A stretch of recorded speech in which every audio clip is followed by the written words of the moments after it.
স্কুলের শ্রেণীকক্ষে জুয়ার আসর বসিয়ে দিয়েছেন বিএনপি নেতারা। সেই ভিডিও এখন সামাজিক যোগাযোগ মাধ্যমে ভাইরাল।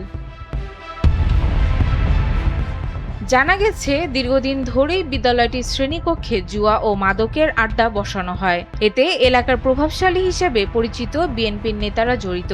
এ বিষয়ে স্কুল কর্তৃপক্ষ অবগত থাকলেও প্রভাবশালীদের ভয়ে মুখ খুলতে চায় না তারা। তবে জুয়ার আসরের এই ভিডিও সামাজিক মাধ্যমে ছড়িয়ে পড়ার পর বিষয়টি আলোচনায় আসে। ভিডিও বিশ্লেষণ ও স্থানীয়দের তথ্য মতে, ইউনিয়ন বিএনপির সিনিয়র সহসভাপতি মাসুদ আলমের নেতৃত্বে ওই জুয়ার আসর বসানো হয়। এতে বিএনপি নেতা এরশাদ জামান, রুবেল মিয়া এবং যুবদল নেতা মাহবুব মেম্বারকেও দেখা যায়। তবে কবে কখন এই আসর বসানো হয়েছিল তা নিশ্চিত করে বলতে পারেনি কেউ। স্কুল বন্ধ থাকা অবস্থায় এই আসর বসানো হয়।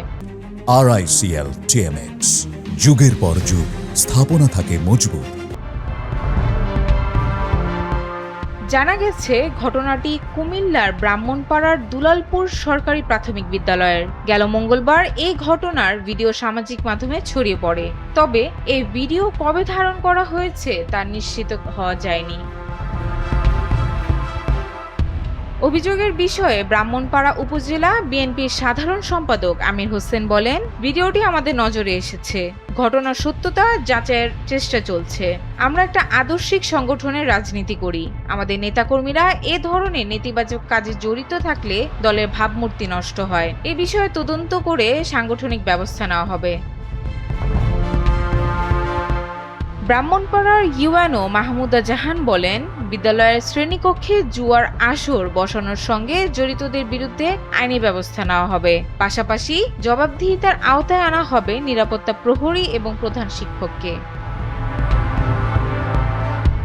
ব্রাহ্মণপাড়া থানার ওসি ফারুক আহমেদ বলেন, ভিডিওটি দেখার পর ঘটনাস্থল পরিদর্শন করা হয়েছে।